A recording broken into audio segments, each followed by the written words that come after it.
Hello, and welcome back to Think Minimum, the podcast of the Technology Policy Institute. Today is Wednesday, March 8th, and I'm Scott Walston, president of TPI, and I'm here with my co-host, Tom Leonard, TPI president emeritus and senior fellow. Today, we're talking with journalist Greg Gipp, who is the chief economics commentator for the Wall Street Journal. Greg, thanks for joining us today. Thanks a lot for having me, Scott. So let's start by talking about industrial policy. You had an article in the Journal a few days ago about the history of industrial policy, especially with respect to high-tech industries. It really struck me because it seems like we're very studiously avoiding learning from what we've done before. Your article talked a little bit about this. So tell us about what you found, what we should be learning. Well, let's define industrial policy first. What we mean, or what economists mean when they use the phrase industrial policy, is when the government uses its resources or its authority to favor particular industries because it believes that doing so is in the national interest. And industrial policy can take many forms. I like to say that you should measure industrial policy both in terms of its goals and its methods. So in terms of goals, they can be extremely broad or extremely narrow. Now, if you go back to the founding of the Republic, Alexander Hamilton, our first Treasury Secretary, was quite adamant that the U.S. should pursue an industrial policy aimed at supporting American manufacturers so that they could become bigger and more competitive against their British counterparts. And this could be done either through a high tariff or subsidies. In the end, the United States went with the high tariffs, and this was a high tariff country for the first century of its existence, roughly. And that did indeed succeed in helping nurture a large manufacturing base, although scholars do differ on exactly whether or not the tariffs are necessary to do that. Now, for the last 50 or 75 years, at least in the post-World War II period, I would say that industrial policy has generally been thought of as favoring particular industries, the government actually taking stakes in national champions or the commanding heights of the economy. This was especially in vogue in Western Europe and in Japan, where the government had a very hands-on role in deciding what its largest companies should do. Not so much in the United States. It was really a route that we did not pursue here. But we did nonetheless pursue industrial policy in some narrower ways. So, for example, defense has always been an area where we recognized the need for government to be involved. We wanted private businesses to develop the weapons systems that were necessary to fight wars. And nobody thought it was unusual that we would preference American companies, since, of course, we didn't want to rely on potential adversaries for national security. So a good example of this was the space program and the early development of intercontinental ballistic missiles, both of which created the initial demand for semiconductors and led to the booming chip industry, led by the likes of Texas Instruments, Fairchild Semiconductor, and later on, Intel. Nowadays, you might often describe industrial policy in broader terms. For example, the research and development tax credit or the NIH spending money on medical research. These are thought of as industrial policy as well, even though they don't focus specifically on a particular company or industry, because there's a view that producing basic research is good for society as a whole, and that if we relied solely on people doing it for the private profit, we wouldn't get enough of it. Right. So the classic externalities story, positive externalities. But it also seems to me that there's something fundamentally different between the government doing something that only the government will do, like going to space in the 60s. Of course, it's different today, and developing intercontinental ballistic missiles and trying to support things that are developed commercially for commercial, at least for partly commercial uses. But there's a lot of the latter going on now. The CHIPS Act, for example, does that, although there's certainly a national security element to that. Is that right? Yeah, I think you're raising exactly the key question here, Scott, which is what is the appropriate perimeter up to which the government ought to be involved, and after that should just stay out of the way and let the private sector do its thing. Now, the example that we just discussed of how the space program and the missile program led to the demand for semiconductors, which then had commercial applications, is an example of what we call induced demand. The government says, we really need product X. We're going to give money to the private sector to develop X. We won't tell them how to do it. We won't specify. We just want them to come up with the best one possible. And that's how we got semiconductors in this country. Another good example would be Operation Warp Speed, which was the name the Trump administration gave to their effort to develop a COVID-19 vaccine. Again, they didn't specify it must be a vaccine produced by this company or of this type. They said, here's a lot of money. We will invest in your company and your vaccine technology. We will guarantee you a certain amount of sales. We just want an effective vaccine as quickly as possible. And we got a bunch of very effective vaccines using new technologies such as messenger RNA and viral vectors, some of which have turned out to have other spin-off applications towards cancer and so forth. And these are good examples because the private sector had on its own no great incentive to develop a COVID vaccine. And it didn't have any great incentive to develop nuclear missiles. At least I hope they didn't. Right. Or to put a man on the moon. So this was an appropriate, as you say, nobody really doubted that this was well within the perimeter of what government should do. And also the government could define a specific outcome as well. When I listen to this discussion and your initial definition of industrial policy, it strikes me that it also could be rephrased as government supporting things that just are not competitive enough to make it on their own. And, that could encompass lots of things. It could encompass farm policy. It could encompass, you even refer to this in your article, saving the textile industry in North Carolina when it has outgrown its competitiveness and things like that. So how do you distinguish, I know what you're trying to talk about, but how do you distinguish those examples from trying to, and we haven't even talked about, the Cylinders of the world. And yeah. This is exactly why the perimeter starts to become a little more fuzzy, as it were, as the government expands the scope of what is in the national interest. Because a lot of what the government thinks is good industrial policy in the national interest looks to probably, you and me as old-fashioned protectionism, right?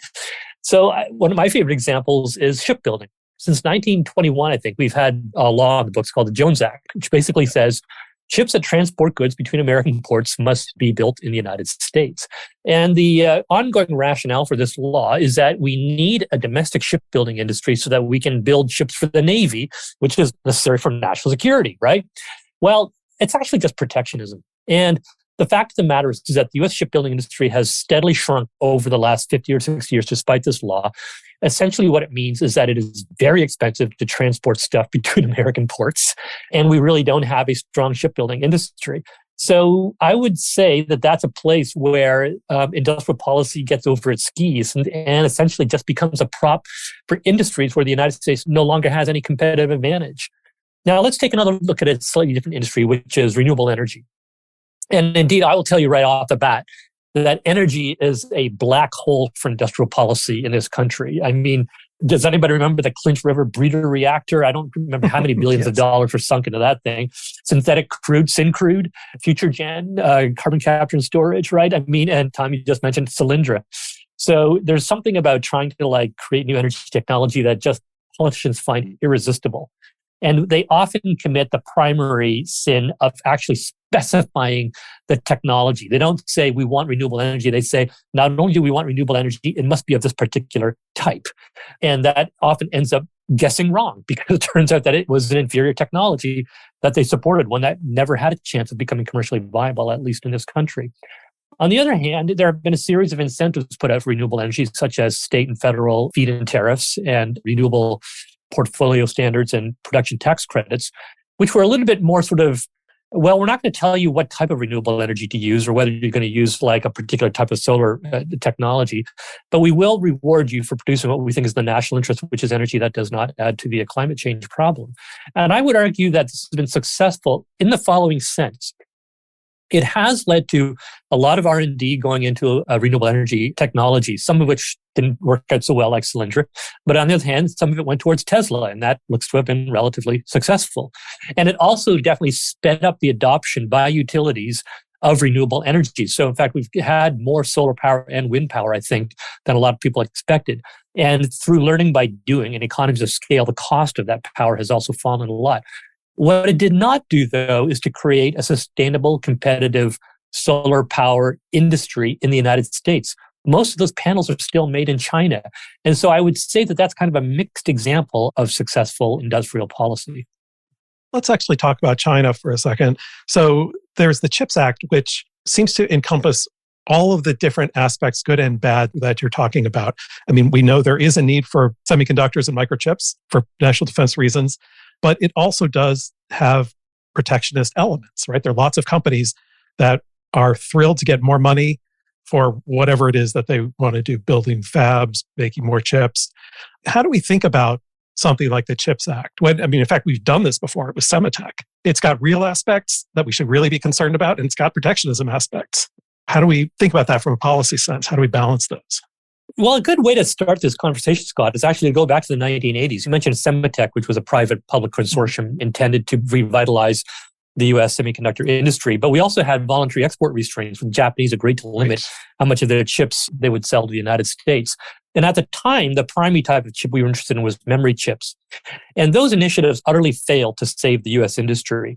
Passing year, more and more of the industry ended up going to Japan. And then, by the way, it eventually went from Japan to South Korea. So you might say that was an example of failed industrial policy.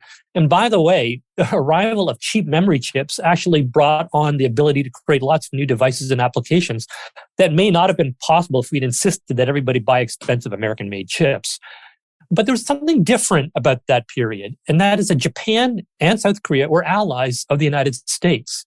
Nobody really worried that one day the Japanese or the South Koreans would refuse to sell us chips because we were at war. It just wasn't kind of something that people factored into, except maybe at the extremes.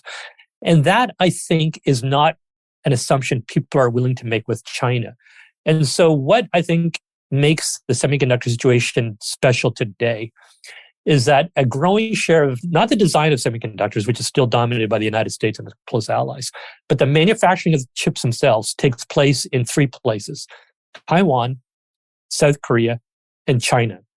China, for a variety of reasons, people are worried about relying on. Taiwan, we think of as an ally, but China has made it clear they intend someday to pull Taiwan back into the fold. South Korea is an ally, but at risk of going to war with North Korea. And I think that even people whose inclination is to be very hands-off recognizes that there is a role for government to tip the scales a little bit and have more of this manufacturing occur in the United States and in other so-called allies or safe countries or like-minded partners, so that we are not excessively dependent on these three risky areas. And semiconductors themselves are not just any technology. They are, in some sense, foundational to a lot of civilian and military applications.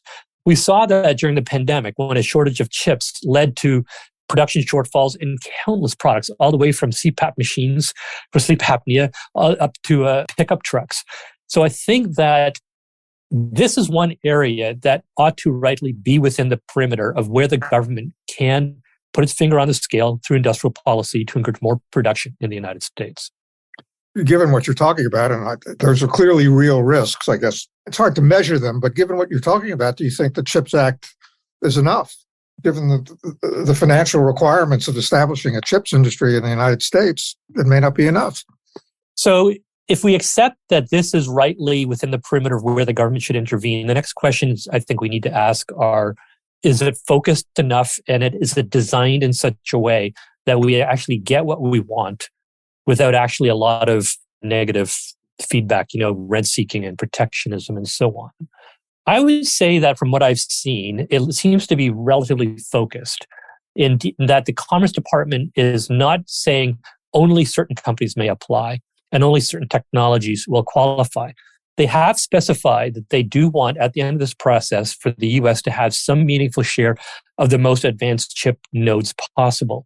And I would say that that is already likely to happen because we've already seen companies like Taiwan Semiconductor and Intel and Samsung commit to making those nodes in the United States. They've also said that some of the less advanced nodes, those that are nonetheless important for things like automobile manufacturing, it's not that they all have to be made in the United States, but we need more than one source of supply within friendly countries. Those strike me as very logical goals and relatively focused goals. And the fact that they're saying, basically opening up the money to almost any company from a friendly country, whether it's Taiwan or South Korea or Germany or the United States, is also appropriate. I think that immediately cuts down on the rent seeking. I'm sure that Intel or Global Foundries or Micron would have loved it if the money was restricted only to companies based in the United States, but that's not in the interest of the United States writ large. If I were to worry about something, it would be that when I see the rules written for this program, I see the Biden administration trying to accomplish more than just that narrow focus of shoring up the vital semiconductor supply. For example, they insist that the companies and their contractors have good, affordable childcare. They pay union wages, if possible, to use unionized labor. They say that recipients may not use this money to buy back stock or pay big dividends. They may not invest in China. They must share extraordinary profits with commerce. I kind of get why these are attractive conditions. This is a democratic government. They want to rein in corporate greed. They want childcare for everybody. But I don't think that these things actually help them achieve the primary goal, which is to build up the US semiconductor supply chain. In fact, I worry that they do just the opposite, in that the more conditions you add to the money that recipients are applying for, the less attractive that money becomes. And you do not want a situation where the most financially strong and successful semiconductor chip companies say, frankly, we don't need the money that badly. We're going to go invest somewhere else. That would not be a successful program. You don't want the only people applying for the money to be the companies that can't get money any other way. This seems to be an issue throughout the IIJA. There are lots of conditions attached to the money in lots of programs. We talk about broadband a lot. It's there. Yeah, people don't seem to calculate in the costs of adding those extra conditions. You can maximize one thing, and every condition you attach to it makes it less likely or even impossible to get to that goal. It raises costs. And as good as some of those things will be, and they might be fantastic goals, it makes achieving the goal harder. And by the way, this isn't hypothetical. We've got a lot of experience in this area. I mean, they're not all specifically related to industrial policy. But when we did the Troubled Asset Relief Program during the financial crisis over a decade ago, we attached all sorts of conditions about lending. You couldn't pay your CEO certain amounts of money for compensation and so forth. And so this money almost became like a scarlet letter. And any company that took the money then worked really hard to try and pay the money back so that they would not have to actually adhere to these conditions any longer. And that actually worked against the purpose of the program, which was to ensure that banks had all the capital they needed to keep lending. If you go to the CARES Act of the year 2020, this was the big COVID relief bill. Mm-hmm. There was actually a provision carved out of that bill specifically to help Boeing, which was, as you know, facing a lot of difficulty because airlines were on the ropes and they were canceling their orders and so forth. And I don't think anybody wanted Boeing to go under. Well, when it came time for the Treasury Department to actually write the rules for that loan, they said, well, we want equity interest in Boeing if they're going to take in this money. And Boeing looked at this and they said, we don't like that. I don't think we'll take the money. And so that was a specific example of the conditions actually being enough of a turnoff that the money was not taken. Now, maybe that's fine. And Cherry gets rightly say, well, if Boeing managed to get the money from private sources, that's good. That's the end goal. And so maybe that's a lesson in how those things were appropriate. But what I'm trying to say here is that we already know from real examples how attaching conditions actually makes companies more reluctant to take the money. And you've got to ask yourself, are we attaching? There's probably some level of conditions that is okay. Like the childcare thing, I'm not sure anybody's really that fussed about it. These companies are pretty actually sophisticated, advanced companies, and most of them offer childcare already. I'm actually kind of doubtful that, the childcare requirement will in the end be that material to any of them. But like saying you can't buy back stock, thinking you can't invest in China, thinking that you have to share profits with the Commerce Department, the deterrent effect of those conditions, I think, will depend a lot on precisely how commerce interprets them and imposes them in the writing of the rules. And hopefully they're being very conscious in weighing the effect, balancing the desired policy goals on the social policy front of these conditions with the possible deterrent effect of getting the take-up of this program that they really do want. In addition to that, I'm also concerned that they look at each program separately, but there are also these host of programs that all have similar goals, and they're all actually competing against each other for resources. I mean, money isn't a resource. It's what you get with the money. If it drives up, everything's driving up the cost, then it'll be a problem. I'm sorry, Tom, I interrupted you. No, I was going to agree. I think the devil will be in the details. You can say, well, you can't use the money for buybacks, but of course, money is fungible. So if this money comes with strings, you can use the other money. But given how unpopular, it's amazing to me how buybacks poll so badly. It just seems to be something you can demagogue against, and it's just it's kind of an all-purpose thing. So if a company takes money, and even if they use other money to do buybacks, I'm sure there'll be some pushback on it. But like a first-year student of finance can tell you that buybacks are just an alternative to dividends or a way of returning cash to shareholders, and companies will find a different way to do it. So I find myself in the opposition of saying that this is a purely cosmetic and meaningless restriction, and therefore it's totally fine. Well, yeah, it could be that, or it could be that company just going to face a lot of bad PR if they use any of their money for buybacks, and the windfall, however windfall profits are defined. I've only read the newspaper accounts that somehow there's going to be some sort of I guess that's what you're talking about by sharing the profits with the Department of Commerce. Yeah.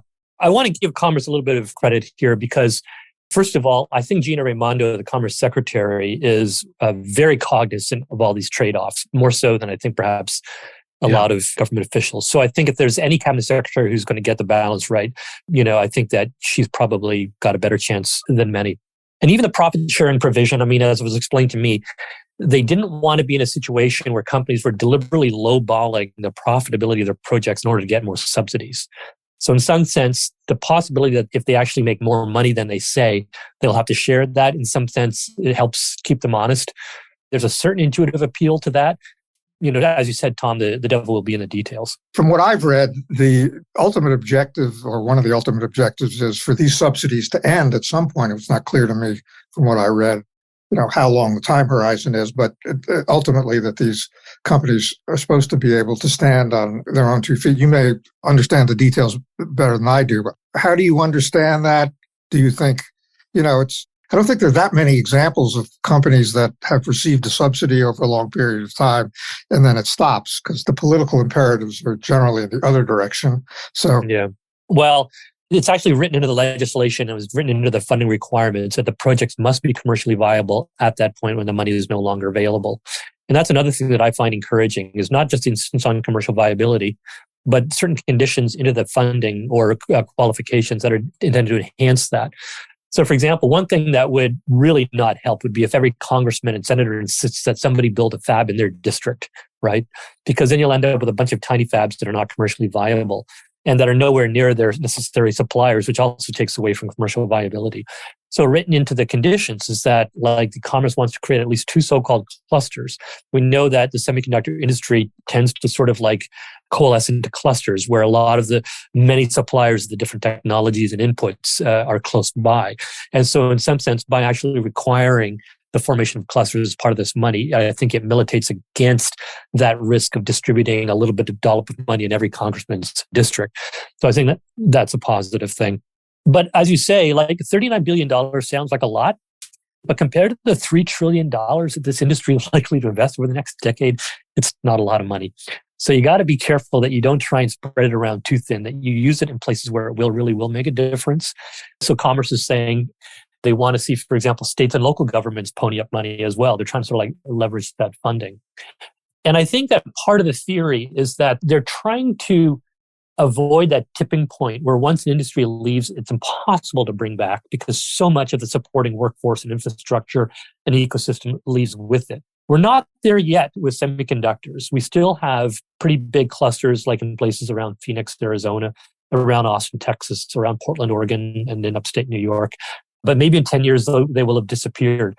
So it may be possible that we're intervening at an early enough stage that we start to grow those clusters again.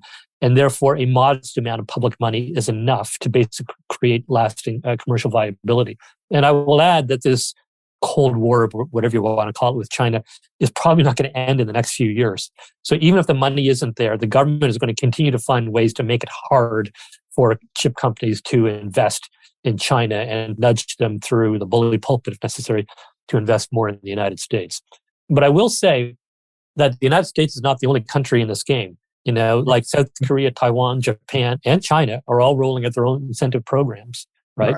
That's another thing Commerce has to keep in mind, is that they're not the only choice available to these companies. And you want to make the proposition of investing in the United States as attractive as possible. How will we know if it's successful?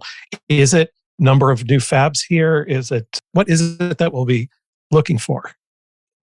Well, one simple way is that I think the U.S. now has a 12% share of global semiconductor fabrication. I think we'd want to see that ratio go up. I don't know that it needs to go to like 40%, but you definitely want it to go above 12 to 13 or 14% in a decade or two. You would want to see at least 1 or 2 fabs making the most advanced nodes of semiconductors here, and not in like little bespoke amounts, as a demonstration project, but in large quantities for like the big purchases of these chips for companies like NVIDIA and Apple and Samsung and other users of chips. Going back just a minute to what you said about the law requiring that they be profitable when subsidies end. How does that work? I mean, what if they're not profitable? I mean, either you can have an end date for the subsidies or it can just stretch on forever because profits, you can make profits look, well, they're fungible. Yes, well, or flexible. So I think the reality is you cannot guarantee that the project you're funding will be profitable. You can ask that the company show to you that it's going to be profitable. And then hopefully we've got, smart, well-intentioned people running this program who will take a good, hard arm's length look at these projects and say, this one looks like it'll work, this one probably will not. And they choose the one that will work. But is you're the right. implication then that the subsidies could continue? No, I don't think so. I mean, okay. Congress only appropriated $39 billion for this. And so unless you're planning to go back to Congress and ask for more money, there is a limit to how much money there will be.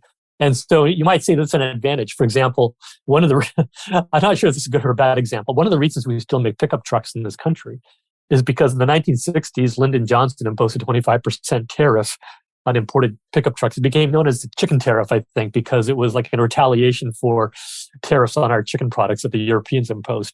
Anyway, here we are 40 or 50 years later, we still have that tariff, right? Because it turns out that the light truck industry in the United States probably would not be able to survive without it.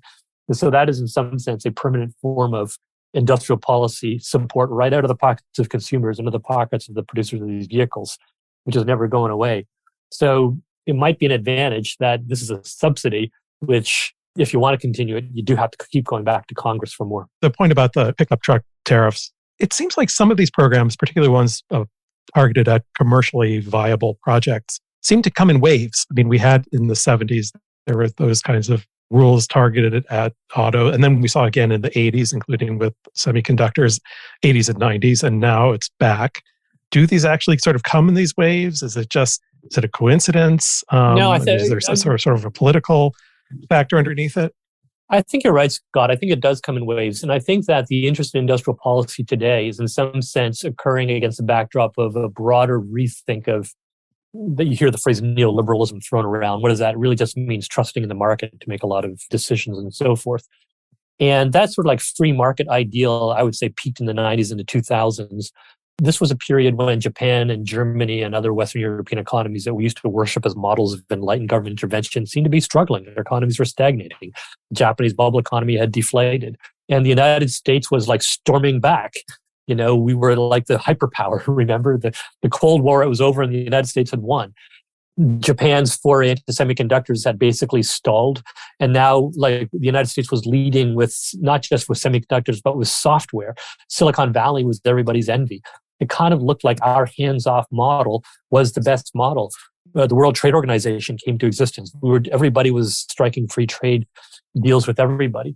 So there was a period, I would say, in the 90s and the 2000s when that sort of like globalized free market model was essentially the one that everybody was trying to pursue. And that's not the case any longer. And we could have a much longer conversation about why it is that that model has fallen on hard times. But I'd say probably the single biggest factor is the rise of China. Here's a country that has explicitly chosen to follow its own route. It is not a free trader. It has always been protectionist. It has always been a proud user of industrial policy where the Communist Party takes a very strong hand in the decisions of even nominally private companies where a lot of the economy is state-controlled. And I think there's a view in other countries, certainly the United States, that we got China wrong, that this country did not become more like a liberal free market model as we had perhaps expected and hoped.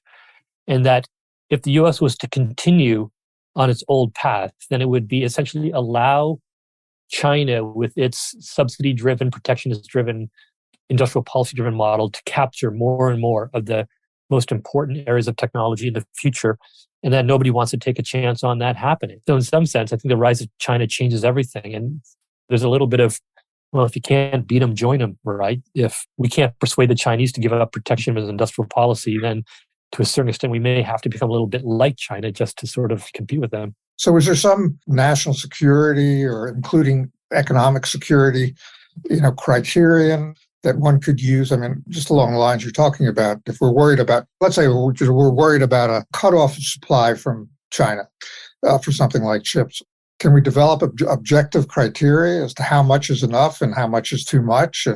And maybe also how much more we're willing to pay for things to do this. Those are two great points, I think. It's above my pay grade. I can't figure out exactly what those criteria should be.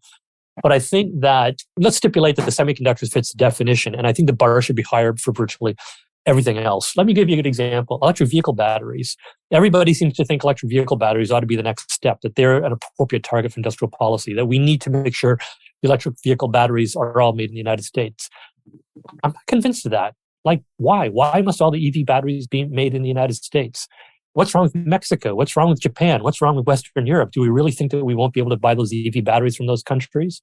If we insist they'll be made in the United States, do we end up making electric vehicles so expensive that most Americans will not be able to afford them?